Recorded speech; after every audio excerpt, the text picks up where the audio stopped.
네, 시작하도록 하겠습니다. 일단 저는 API 때문에 HTTP를 파고 있는데요.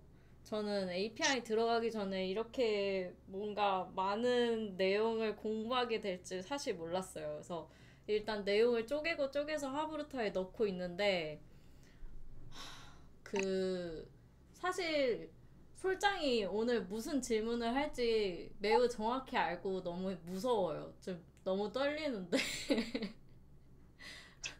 일단 진행해 보도록 하겠습니다. 예, 저희가 이제 API를 설계를 할 때 URI를 설계를 해야 되는데 그 URI를 설계를 할 때 어느 정도 기본적인 약속 체계가 있대요. 그래서 그 URI 설계하는 방법에 대해서 먼저 설명을 드리자면,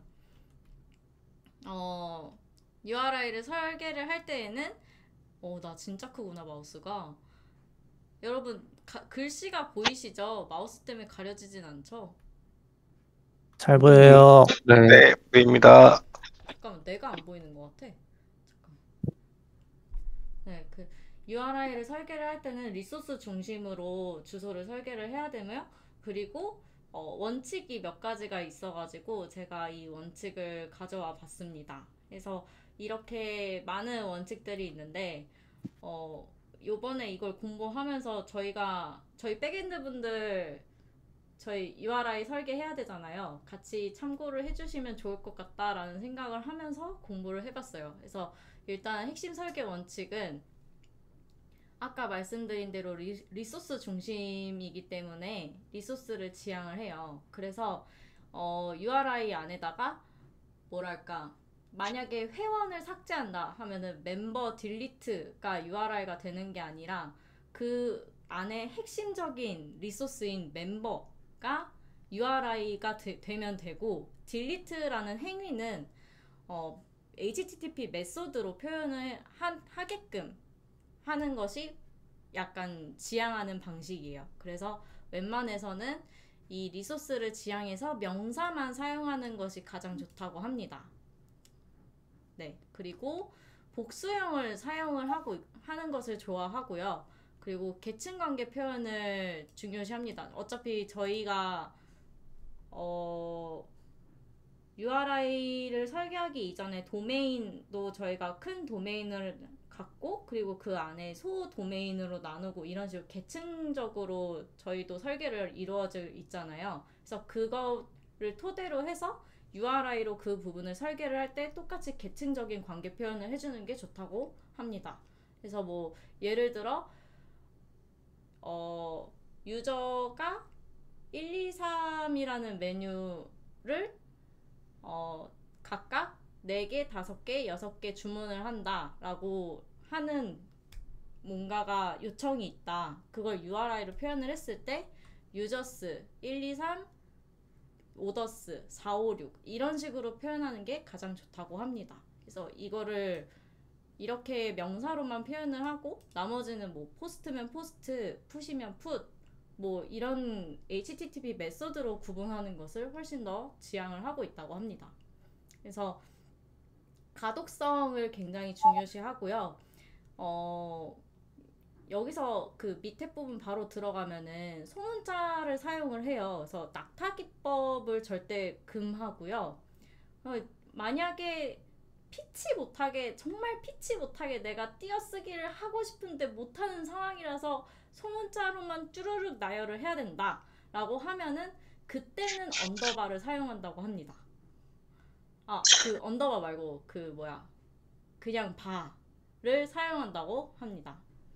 네, 그리고 확장자나 끝 슬래시를 사용하지 않는다라고 되어 있는데요. URI에 파일 확장자를 넣지 않고 마지막에는 슬래시를 포함하지 않는 것이 원래 원칙이라고 합니다. 그래서 저희 지금 원래 그러면 안 되긴 하지만 JSP 단 스프링을 보시면은 맨 앞에 있는 페이지를 오픈을 할 때 뭐 login.jsp 막 이런 식으로 해서 들어가잖아요. 그런 것들을 포함하지 않는 것이 좋다라고 되어 있습니다. 그리고 여기 보시면은 와 이거 어렵다. 현종님 도와주세요. 이거 읽어주세요. 현종님 들리시나요? 네. 이거 읽어주세요. 디스크립티브니스 아니에요? 네, 다시 한번 모르겠습니다. 해주세요. 디스크립티브네스. 네, 감사합니다. 그렇다고 하네요. 셀프 호연, 크리에이티브니스 호연님, URI 자체만 보고 어떤 리소스에 접근하는지 알 수 있어야 되고 불필요하게 이것도 거의 가독성이랑 동일한 규칙이라고 생각을 해주시면 돼요. 내가 스스로 그 URI를 보고 파악을 할 수가 있을 만큼 그 가독성이 정말 중요하다라고 생각을 해주시면 되고 그리고 아까도 설명드렸다시피 모든 그 클라이언트의 요청에 관한 행위 같은 경우는 HTTP 메서드로 구분을 하는 것이 좋다. 그래서 만약에 내가 유저를 조회한다 라고 했을 때 get user 이렇게 하는 것이 아니라 그냥 users라고만 넣어서 표현을 하거나 아니면은 뭐 이런 식으로 내가 유저 1번만 조회를 하겠다 그러면은 get이라는 HTTP 메서드를 사용을 하고 users의 1번 정보를 가져오겠다 이런 식으로 사용하는 게 훨씬 더 좋다고 합니다. 혹시 여기까지 질문 있을까요? 질문 있습니다. 네. 가독성 목적으로 대문자 쓰지 말랬는데 패스 베리어블에도 쓰면 안 되나요? 패스 베리어블이요? 예, 웬만해서는 저 아이디 그런 거. 네? 저 잘못된 예시에 있는 아이디 같은 패스 베리어블이요. 아 여기요? 네, 여기는 가능하다고 제가 강의를 듣기는 했는데 그거는 가독성 때문이요. 왜 걔는 되고 앞에는 안 돼요? 왜 앞에는 차별하시죠? 아 차별 절대 아니고요. 앞에는 실질적으로 사용하는 저희의 그 URI 단에 있는 실질적인 리소스 부분이기 때문에 소문자랑 바만 사용해서 해주는 가독성 규칙을 해주시는 거고 이 뒤에 있는 아이디 같은 경우에는 우리가 실질적으로 받아야 되는 쿼리 스트링, 쿼리 파라미터에 있는 값에 해당하는 부분이기 때문에 대문자가 사용이 돼도 크게 문제가 없습니다. 이거는 값이기 때문에. 우리가 받아야 되는 파라미터 값. 차별이 절대 아닙니다. 네, 알겠습니다. 답변이 만족스럽지 않았을까요? 그러면 질문으로 남겨주시면 제가 더 꼼꼼하게 살펴보고 답변을 해드리도록 하겠습니다. 네, 알겠습니다. 네. 저 하나 질문이 있어요. 네. 그 계층 관계 표현할 때 슬래시로 이제 경로를 구분하는데 네. 이게 뎁스가 어디까지 들어갈 수 있어요? 막 그거에 대한 제한은 없나요? 그거에 대해서는 제가 깊게 파헤쳐보지 못했던 부분인 것 같아요. 제가 이거는 체크해서 혹시 질문 남겨주실 수 있나요? 저도 이거 한번 체크해가지고 뎁스 어디까지 최대로 가능한지 한번 확인하고 답변 달아드리도록 하겠습니다. 네. 저도 하나만 질문할게요. 예스. 그 리소스를 지향하라고 했는데 예를 들면은 멤버라는 리소스 안에 네. 행위 자체가 저 get, put, delete 뭐 이 포스트에 대한 네 가지로 다 표현을 할 수가 없으면 어떻게 해요? 예를 들면요?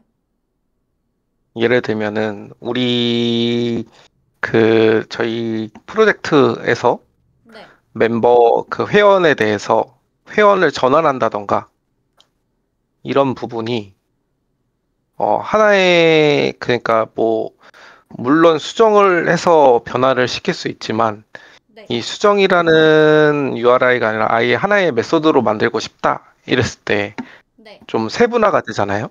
그럴 때는 어떻게 하나요? 세분화가 된다. 그러면은 네. 멤버스 다음에 그거는 포스트로 날려야 되지 않을까요? 멤버스 음, 다음에 뭐 네. 그 다음에 쿼리 스트링으로 하나 담아두고 바디에다가는 그 안에 있는 내용을 담아도 되지만 어차피 바디 안에다가 수정할 내용들을 다 담을 거라면은 비즈니스 로직을 처리하는 부분이잖아요. 그러면 어차피 비즈니스 로직을 처리를 한 후에 리소스가 변경이 된다 라고 했을 때 복잡한 리소스 처리 같은 부분은 HTTP 메서드 중에 가장 저희가 편하게 사용할 수 있는 건 포스트이기 때문에 멤버스라고 한 다음에 포스트의 메소드를 사용하는 게 가장 효과적이라고 생각을 합니다. 저 질문 하나 더 있습니다. 네. 트랜잭션 근데 단위로 네? 여보세요? 아니, 먼저 하세요. 네. 말이 겹쳤네요. 그 트랜잭션 단위로 여러 가지 비즈니스 로직이 한꺼번에 수행되어야 하는 경우에는 리소스를 어떤 식으로 해야 되나요? 예를 들면 예를 들어서 어떤 회원 탈퇴 과정에 있어서 그 회원 탈퇴를 하고 거기에 따라서 이제 수강권을 폐쇄하고 뭐 그런 식으로 여러 가지 후속적인 작업이 필요하다거나 아니면 하나의 요청으로 여러 가지 작업이 필요한 경우가 있잖아요. 네. 그런 경우에 리소스 선정을 어떤 식으로 해야 되나요? 그런 경우에는 무조건 포스트 메소드를 사용을 해야 된다고 배웠습니다, 이번에. 그러니까 그러니까 멤버를 탈퇴를 한다. 1번 멤버를 탈퇴한다가 클라이언트의 요청이잖아요. 어찌됐든 간에. 아니요, 근데 그 포스트 풋 딜리트 그게 아니라 리소스 멤버스가 있는 부분을 어떻게 해야 되는지. 리소스적인 부분이요? 예, 저희가 동사를 넣으면 안 된다고 했는데 그 명사로 멤버, 뭐 ACCT, 뭐 프라이머리, 뭐 상품권, 뭐 수강권 그런 거 다 집어넣어야 되나요? 아니요. 다 집어넣을 필요는 없고 제 생각에는 이거 리소스 설계하는 거 어렵네. URI 설계하는 거 어렵네. 그것까지 생각했을 때는 계층적으로 나뉘어진다고 생각을 해요. 그래서 뭐 멤버스 그 다음에 뭐 클래스 패스 뭐 이런 식으로 흘러가지 않을까요? 근데 그걸로 가독성이 떨어진다 싶으면은 동사랑 명사를 섞어서 같이 사용을 해야 되지 않을까요? 저도 이 부분은 좀 더 파헤쳐 보도록 하겠습니다. 여러분들 오늘 네. 굉장히 예리하시네요. 저도 약간 같은 맥락의 질문인데, 네. 그 방금 용진님이 그 회원 전환하는 API를 질문하셨잖아요. 네. 근데 방금 이제 포스트 그냥 멤버라고 하셨는데, 네. 그러니까 이럴 경우에 뭐 회원 수정 API 같은 경우 또 겹칠 수가 있잖아요. 그러면 포스트 멤버를 수정했을 때. 꽂히면은 네. 뭔가 다른 API하고도 내용이 좀 많이 겹치는 것 같아서, 그러면은 그 행위를 좀 더 잘 표현을 해야 될 것 같은데, 이게 이 행위라는 게 단순히 포스트 뭐 이런 걸로 다 나타낼 수가 없잖아요. 그쵸. 네. 그래서 그거를 뭐 이렇게 잘 나타낼 수 있는 방법이라든지 그런 거를 이제 질문 드리려고 했어요. 잘 나타낼 수 있는 방법. 그러게요. 그것까지는 제가 가져오지 못했네요. 제가 이것만 최대한 이해하는데 시간을 많이 소요해가지고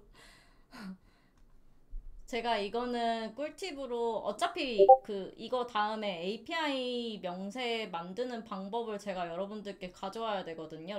API랑 REST API의 차이점 그리고 원래 여기 이 부분에 안에 API랑 REST API 차이점도 같이 가져올까 하다가 이 부분 설명이 굉장히 뭐라고 해야 되지?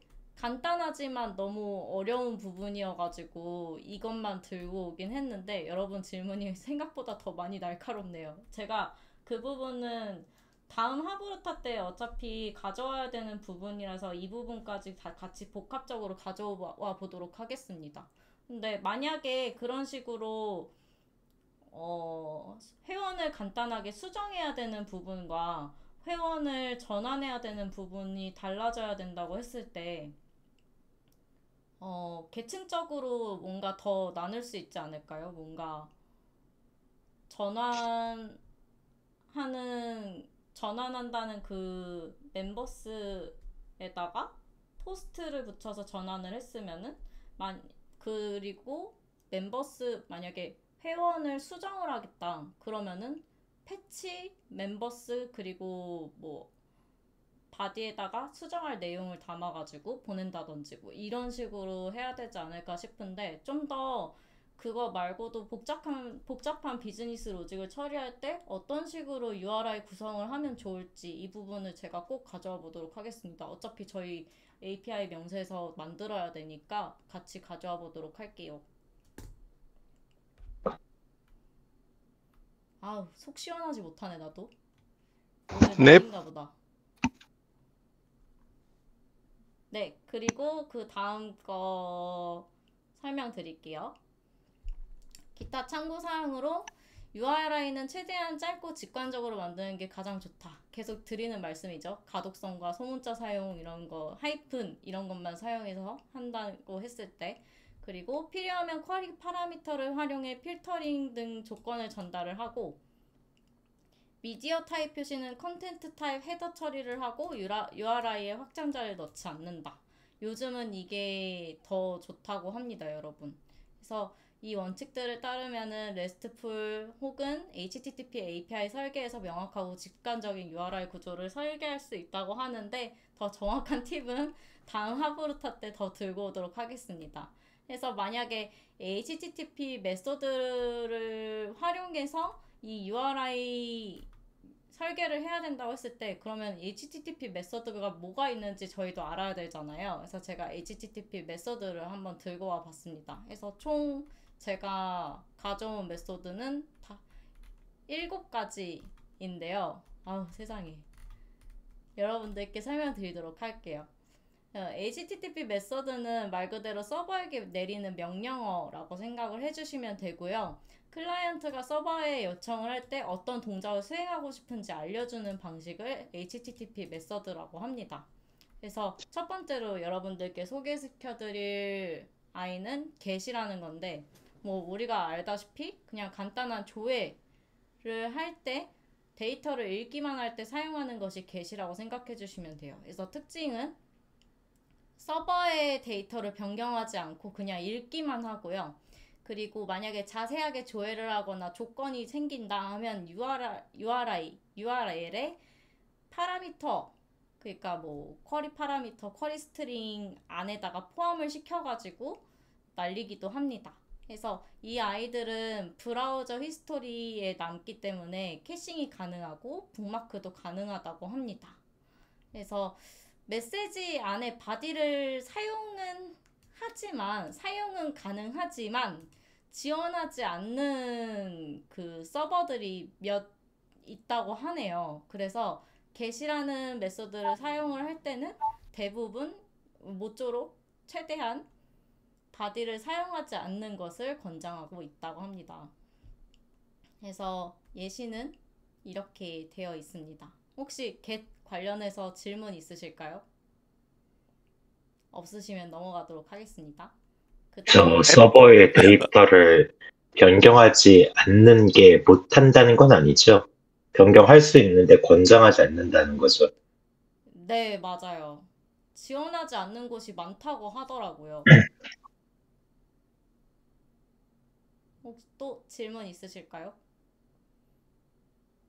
아, 그리고 이거는 HTTP 버전에 따라서도 있다고 했었어요. 아니, 그게 아니라 서버의 데이터를 변경하지 않는다고 하셨었는데, 맨 위에. 네. 저희 권장이지 강제가 아니죠? 아, 데이터를 변경하지 않는다는 게요? 예.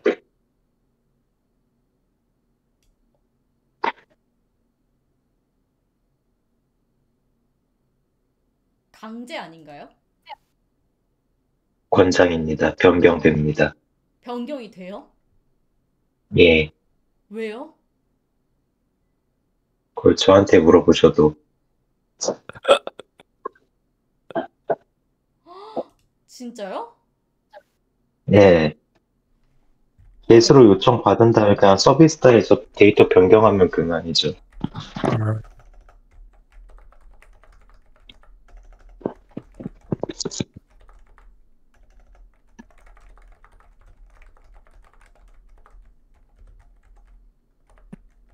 보통 그래서 get을 이제 조회수가 늘어나는 걸 생각하면 get에서도 데이터가 변경이 되는 거죠.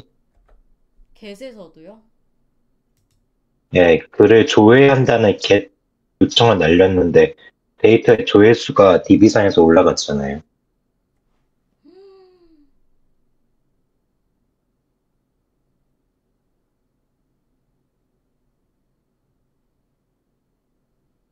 근데 왜인지는 솔님도 모르시는 거죠? get 포스트 저거는 위약 같은 게 아니에요. 그냥 저 get 포스트 풋은 개발자들이 개발하기 편하게 하려고 해놓은 거지. 그냥 결론은 다 로우 레벨로 내려가면 그냥 요청 보내는 거라서 아, 그건 맞죠.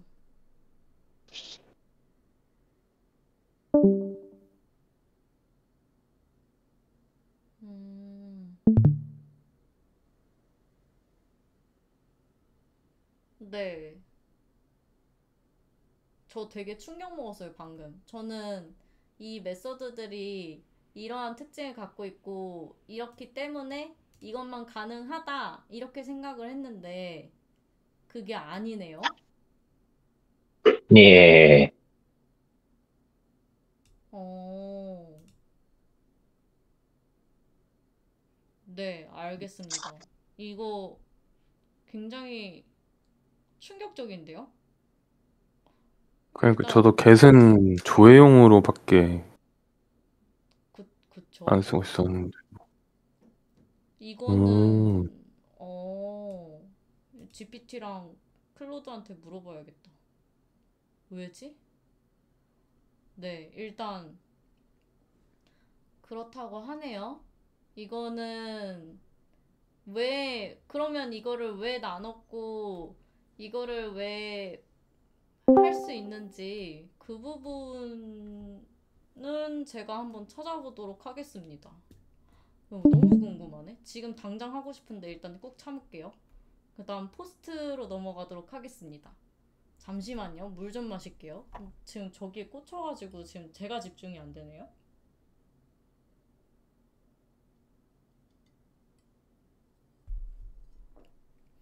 네, 포스트는 말 그대로 새로운 데이터를 생성할 때 사용한다고 되어 있는데요.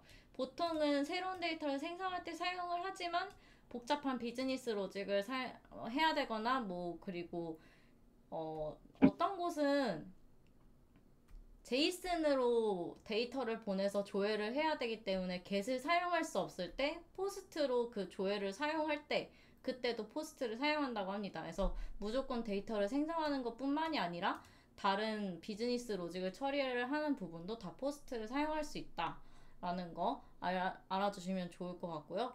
메시지 바디를 통해서 서버로 요청 데이터를 전달하고 처리하는 데 사용을 하고 있고요. 여기서 말하고 있죠. 단순히 데이터를 생성하거나 변경하는 걸 넘어서서 프로세스를 처리해야 하는 경우가 해당을 한다. 그래서 여기서도 제이슨으로 조회 데이터를 넘겨야 하는데 get 메서드를 사용하기 어려운 경우 등 다른 메서드로 처리하기 애매한 경우 다 포스트 메서드를 통해서 사용을 하고 있다고 합니다. 그래서 얘는 민감한 정보가 바디 안에 들어가고 있기 때문에 브라우저 히스토리에 남지도 않고 캐싱도 불가능하고요. 그리고 역등성도 없습니다. 해당 역등성에 관한 내용은 아래 내용에 제가 담아뒀으니까 이 부분은 넘어가도록 할게요. 간단하게 설명을 드리자면 역등성이란 같은 사용자가 같은 요청을 여러 번 할 수 있는가에 대한 것을 역등성이라고 하는데 같은 사용자가 같은 요청을 여러 번 했을 때 같은 결과가 계속해서 나오지 않을 수도 있는 게 포스트잖아요. 왜냐면은 데이터를 단순히 생성하거나 변경하는 것을 넘어서 프로세스를 처리를 해야 되는 부분까지 다 담아서 하는 것이 포스트이기 때문에 이 부분은 역등성이 없다고 표현을 하고 있습니다. 혹시 메시지 제가 봐야 될까요? 그냥 네, 제가 물음표 하나 아, 찍었습니다. 제가 지금 녹화 중인데 일부러 채팅창을 안 열어놨어요, 여러분. 그래서 예, 네, 채팅창 만약에 하시면은 말씀해주세요. 네. 네. 일부러 안 열고 있단 말이에요. 네, 그러면은 다음 풋으로 넘어가도록 하겠습니다. 풋은 기존 데이터를 완전히 대체할 때 사용을 하는데요. 저는 사실 이 풋을 이해하는데 시간이 좀 오래 걸린 편인데, 영한 선생님께서 이 풋은 패치와 전혀 다르다 라고 설명을 하시더라고요. 근데 전혀 이해가 안 돼서 수업은 10분짜리인데 이거 이해하는데 2시간 걸린 게 접니다. 그래서 한번 이 풋에 대해서 여러분한테 설명을 드리자면, 뭐 예를 들어서 회원 중에 김혜준이라는 회원이 있어요. 김혜준, 뭐 10살, 여아 이런 데이터를 갖고 있는 회원이 있는데 이거를 또 수정하겠다고 풋이라는 메소드를 사용해서 김혜준 10살 여아를 넣으면은 이거는 DML로 따지면 업데이트 시키는 게 아니라 딜리트하고 다시 인서트하는 느낌이라고 합니다. 그래서 리소스가 이미 김혜준이라는 애가 있는데도 불구하고 그 김혜준을 삭제하고 다시 덮어 쓰는 거를 풋이라고 합니다. 그래서 만약에 원래 데이터에는 김혜준 10살 여아라는 데이터를 갖고 있는 김혜준이라는 회원이 있는데 풋이라는 메소드로 김혜준 10살 데이터를 풋으로 집어넣으면 원래 기존에 있던 김혜준 10살 여아가 없어지고 김혜준 10살 이렇게만 데이터가 남는다고 해요. 해서 얘는 덮어쓰기, 대체가 된다라고 생각을 해주시는 게 더 가장 편하게 여러분들이 접근하고 이해를 할 수 있다고 생각이 들고요. 리소스가 없으면은 생성도 할 수 있어요. 그래서 만약에 김혜준 10살을 집어넣는데 원래 우리가 갖고 있는 리소스에 김혜준이라는 애가 없어. 그러면은 그냥 생성, 인서트를 시켜주기도 해요. 그게 바로 풋입니다. 그래서 근데 얘가 그럼 생성도 하네? 그럼 포스트랑 다를 게 뭐야? 라고 하면은 클라이언트가 리소스 위치를 알 수 있는 게 풋이래요. 그래서 포스트와는 차이점이 있는데 예를 들면 포스트 같은 경우에는 포스트 유저스 한 다음에 바디에 이거를 다 담아서 만약에 이거를 수정을 해줘 이렇게 넘기면은 이걸 우리 눈앞에 보이는 URI는 유저스밖에 없죠. 근데 풋은 URI가 유저스 다음에 1, 2, 3이라는 그 유저스의 번호가 같이 담아서 가진다고 해요. 해서 클라이언트가 직접 눈으로 그 리소스 위치를 파악할 수가 있다는 거죠. 이게 가장 큰 포스트와 풋의 차이점이라고 합니다. 그리고 아래에 설명드릴 패치와의 차이점은 뭐냐면 패치는 만약에 아까 설명드린 대로 리소스에 김혜준 여아 10살짜리 애가 있어요. 근데 여기서 패치로 김혜준 남아 이렇게만 패치로 해서 보내면 김혜준 남아 10살 이렇게 업데이트가 쳐진다고 생각을 해주시면 됩니다. 그래서 패치는 DML로 따지면 업데이트문이에요. 그래서 필요한 그 수정이 필요한 부분만 담아서 보내면 그 일부만 업데이트를 해준다고 해요. 그래서 풋은 원래 데이터가 있으면은 그걸 삭제하고 생성을 하기 때문에 원래 그 담겨 있는 그 멤버스가 김혜준이라는 아이의 정보들을 다 담고 수정할 내용까지 다 담아서 보내야 된다는 그거와 반면에 패치는 그냥 수정할 내용만 보내면 일부만 수정할 수 있다라는 부분에서 더 좋다고 합니다. 그래서 패치와의 차이점은 리소스를 일부만 변경하는데 바뀌지 않는 속성을 모두 보내야 된다는 점이 이 풋의 특징이에요. 그래서 질문이 있습니다. 네. 풋으로 요청을 보낼 때 그럼 삭제되고 다시 생성된다고 하셨는데 네. MySQL 오토 인크리먼트나 시퀀스 같이 이제 프론트에서 데이터를 보내지 않고 DB상에서 자동으로 생성이 되는 데이터가 있을 경우에는 네. 풋으로 요청을 보내면 그 오토 인크리먼트 되는 값들이 변할 수 있나요? DB에서? 아니요. 삭제되고 DB에서 다시 생성되면서? 아니요. 그렇게 DB랑 같이 연관시키시면 안 돼요. 왜죠?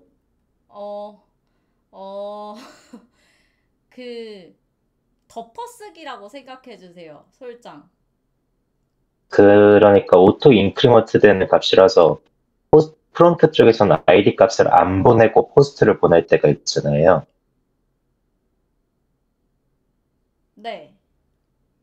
그럴 경우에 이제 풋으로 요청을 보낼 때 저 속성을 모두 보내야 된다고 했는데 아이디를 애초에 안 보내고 있었으니까 처음에 보낸 포스트랑 다시 보내는 포스트랑 아이디 값은 동일하게 없으면 그 아이디 값이 삭제되고 다시 생성되는 과정에서 시퀀스 증가나 오토 인크리먼트로 인해서 값이 변질이 될 수 있는 건가요?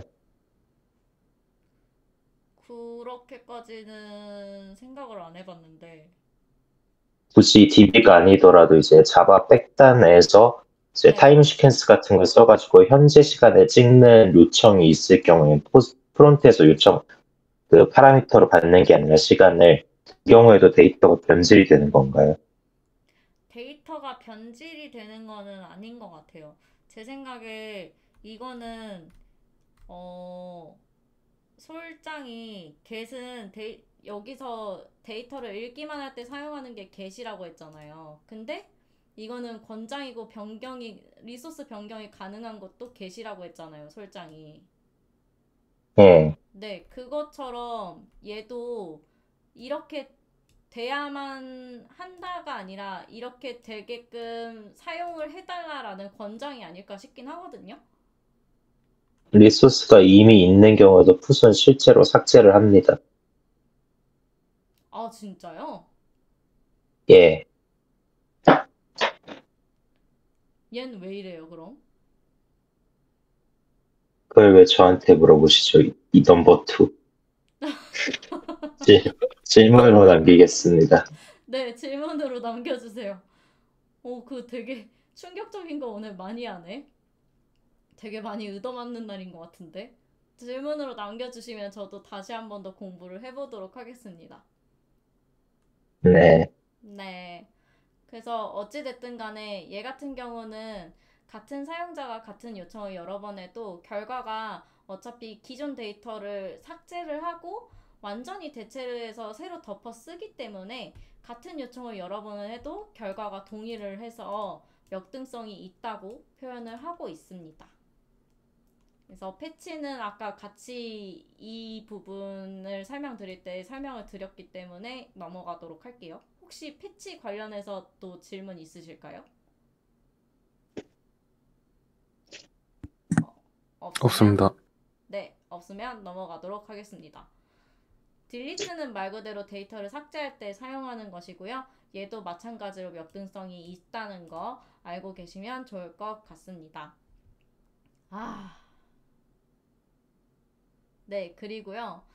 헤드 같은 경우에는 헤더 정보만 조회를 할 때 사용하는 메소드인데요. get과 동일하게 조회만 하는 아이지만 응답 본문, 바디가 없이 헤더만 받는 게 바로 헤드예요. 네. 그래서 이 부분은 뭐 리소스 존재 여부를 확인하거나 파일 크기를 확인한다던가 이런 간단한 작업을 할 때 헤드를 사용한다고 합니다. 질문 있으신가요, 솔장? 없습니다. 네. 그 다음이 옵션인데요. 미리 말씀드릴게요. 코어스 질문하시면 저 이거밖에 대답 못해요. 솔님. 난 그 어떤 질문보다도 코어스 질문이 가장 무서워. 지금. 역분성을 이해하셨나요? 역대성은 이해했어요. 과연 이해를 정말 한 게 맞을까요? 왜요 또? 일단 넘어가시죠. 일단 옵션스는 지원이 가능한 메서드를 확인할 때 사용하는 게 옵션스인데요. 서버가 어떤 메서드를 지원하는지 확인을 할 때 이 옵션스를 사용한다고 합니다. 그래서 실제 사용 사례를 보면은 코어스에서 프리프라이트 맞나요? 프리프라이트를 할 때 이 옵션즈를 사용을 한다고 합니다. 그래서 코어스가 뭐냐? 이거는 솔짱도 하브루타를 하고 예진님도 하브루타를 해주셨는데도 불구하고 제가 이해를 진짜 너무 하기 힘들어서 그냥 겉핥기식으로 하자면, 원래는 서버가 특정 외부 출처에게 읽어도 된다라고 HTTP 헤더로 선택적 허용을 주는 규약이래요. 원래는 뭔가 네이버.com인데 네이버.com 땡땡 포트 443 이런 애들이 오거나 혹은 api.naver.com 이런 애들이 왔을 때 그런 요청도 받아들일 수 있게 일부 허용해주는, 선택적으로 허용해주는 규약을 코어스라고 한다고 합니다. 그래서 즉 이 코어스 같은 경우는 보안을 강화하는 게 아니라 완화시켜주는 메커니즘이라고 합니다. 그래서 브라우저가 오히려 그 HTTP 메소드를 더 좁히고요. 코어스로 그 부분을 서버에서 설정해서 메소드를 사용할 수 있게끔 완화시켜주는 작업을 한다고 합니다.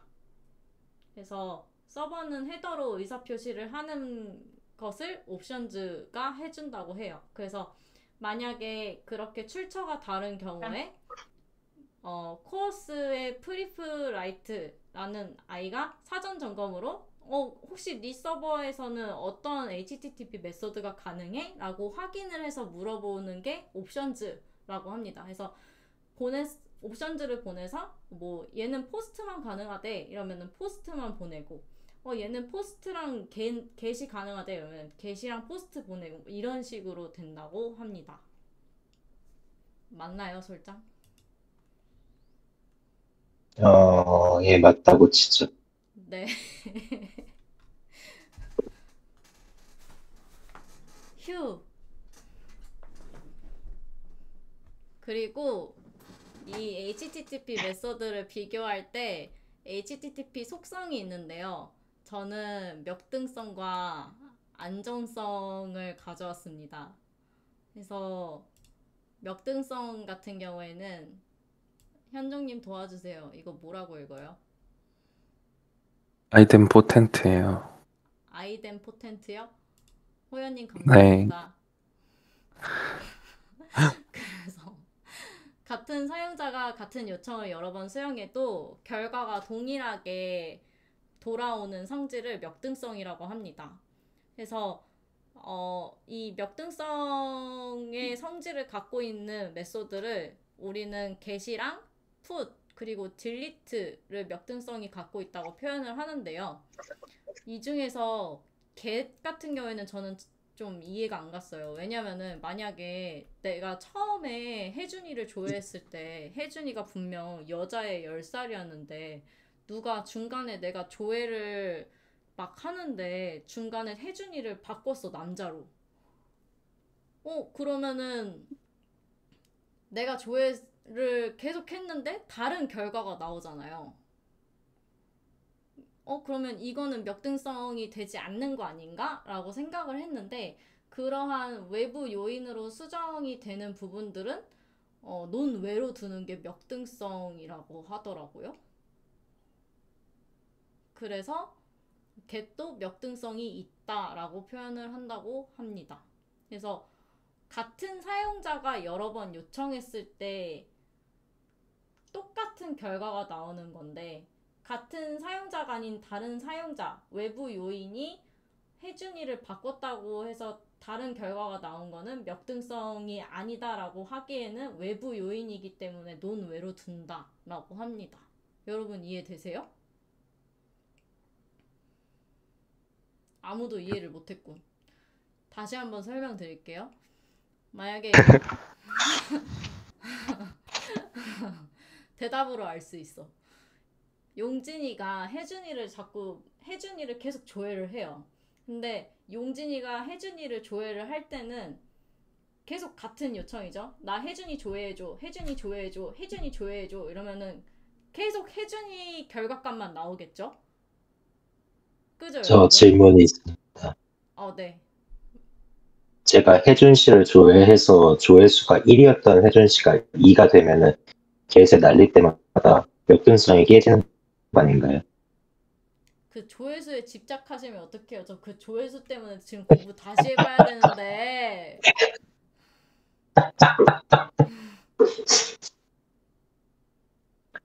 근데 그것도 외부 요인으로 본다고 생각합니다.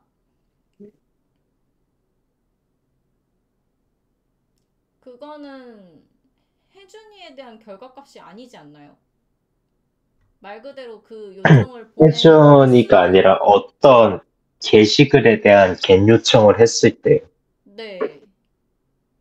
내가 본 거는 외부적 요인이 아니잖아요. 내가 봤다는 겟 요청으로 인해서 조회수가 계속 변경이 되고 있으면은 요청에 따라 결과가 달라지니까 그건 비몇분성적 요청 아닌가요?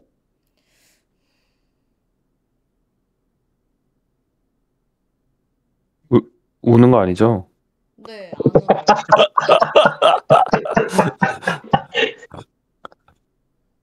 그러게요. 이것도 질문으로 남겨주시면 안 될까요? 근데 이거 아까 네, 그거랑 알겠습니다. 이어지는 질문이죠? 네, 맞습니다. 네, 그러면은 같이 합쳐서 질문 남겨주세요. 예, 네, 왠지 그거 질문할 것 같았어. 코어스도 일부러 넘어간 거죠? 네. 알고 있어. 휴. 그리고 안전성 같은 경우에는 서버의 상태를 변경하지 않는 성질을 안전성이라고 하는데, 근데 이것도 그러면은 get도 어떻게 보면은 변경을 할 수 있다고 했으니까 얘도 안전성이 없는 거 아닌가? 갑자기 모든 걸 다 의심하게 되네. 아, 재밌다.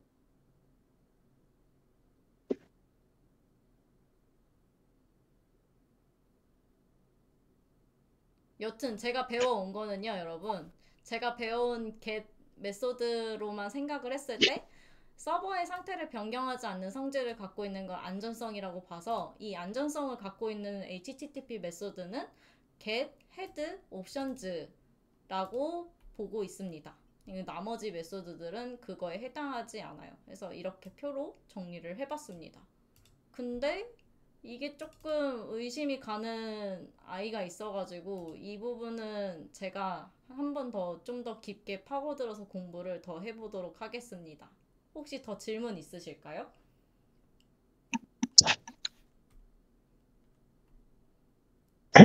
있습니다.